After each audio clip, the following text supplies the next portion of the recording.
प्रधानमन्त्री नरेन्द्र मोदीले medical college नजिक कावाखाली मैदानमा 9 मार्चको दिन जनसभालाई सम्बोधन गर्नेछन्।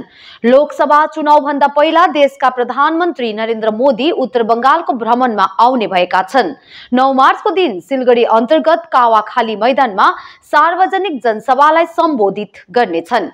भाजपा जिल्ला अध्यक्ष अरुण मण्डलले बताए अनुसार प्रधानमन्त्री चुनाव प्रचारको लागि उत्तर बंगाल भ्रमणमा आउने बताएका छन्। आगामी 9 तारीख भारतवर्षের যশস্বী প্রধানমন্ত্রী আমাদের এই কাওখালীর মাঠে আসছেন এবং এখানে শিলিগুড়ি জলপাইগুড়ি মানুষকে তিনি সম্বোধন করবেন। আমরা জানি বর্তমানে সারা পশ্চিমবঙ্গে যে ব্যবস্থার মধ্য দিয়ে চলছে এই অব্যবস্থা এর আগে কোনোদিন পশ্চিমবঙ্গের মানুষ দেখেছে কিনা জানি না।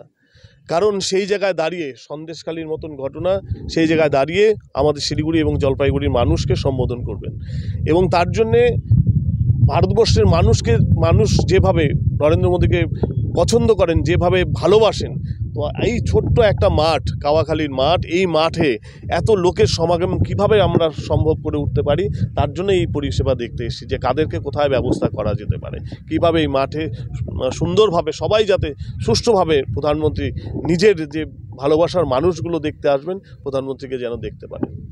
এরকম অনেকেই যারা ভাবছেন যে আমি এখানকার প্রার্থী হওয়ার জন্য অ্যাপ্লিকেশন করতে পারি তারাও দাবিদার হতে পারে। দাবিদার দুজন তিনজন আছে এরকম বিষয় নয়। যে কেউ আমরা ভারতীয় জনতা পার্টির জন্য যারা দেশের জন্য কাজ করতে চায় তারা ভারতীয় জনতা পার্টি প্রার্থী হতে ইচ্ছা প্রকাশ করতেই পারে, কিন্তু প্রার্থী তিনিই হবে আমাদের ভারতীয় জনতা পার্টির কেন্দ্রীয় সংসদীয় মানে আমাদের যে নির্বাচন মণ্ডলী সেই নির্বাচন মণ্ডলী যাকে প্রার্থী করবেন তিনিই হবেন ভারতীয় জনতা পার্টির এই দার্জিলিং লোকসভা কেন্দ্রের প্রার্থী। এবং আমি এখনও আপনারা যেটা বলছেন আমাদের বিভাজনের আমি কিছু এখনও পর্যন্ত দেখিনি, কারণ আপনাদের কাছ থেকে শুনছি কিন্তু এমন কোনো আমাদের কার্যকর্তা নেই যারা বলছেন যে এই ক্যান্ডিডেট হলে ভালো হবে ও ক্যান্ডিডেট হলে ভালো হবে, এরকম কোনো বিষয় নেই। আমরা প্রত্যেকেই মানে আমরা ভারতীয় জনতা পার্টির কার্যকর্তা এবং ভারতীয় জনতা পার্টি কোনো ব্যক্তির উপরে নির্ভর করে না, ভারতীয় জনতা পার্টি সিম্বলের উপরে প্রতীকের উপরে আমরা প্রতীক যে নিয়ে আসবেন তিনিই আমাদের প্রার্থী হবেন। না না না সিংলাজি কোথাও গিয়ে বলেছেন কি যে আমি প্রার্থী হচ্ছি বা সিংলাজি কি কখনো বলেছেন যে ভারতীয় জনতা পার্টির আমাকে টিকিট দিয়েছে?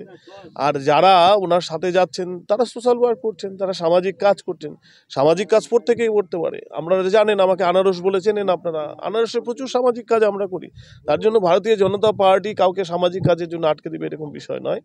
সামাজিক কাজের জন্য যারা কাজ করছে তারা করতেই পারে, কিন্তু ভারতীয় জনতা পার্টির পক্ষ থেকে ভারতীয় নির্বাচন মণ্ডলী ছাড়া কে প্রার্থী হবে সেটা ঠিক করতে পারে না। আমিও পারি না বা আমার অন্য সহকর্মীরাও পারে না। তো স্বাভাবিকভাবেই আমরা জানি না কে প্রার্থী হবে, প্রার্থীর নাম যেদিন ঘোষণা হবে সেদিনই বলতে পারবো যে কার হয়ে আমরা লড়াইয়ের নির্বাচনে মাঠে নামবো।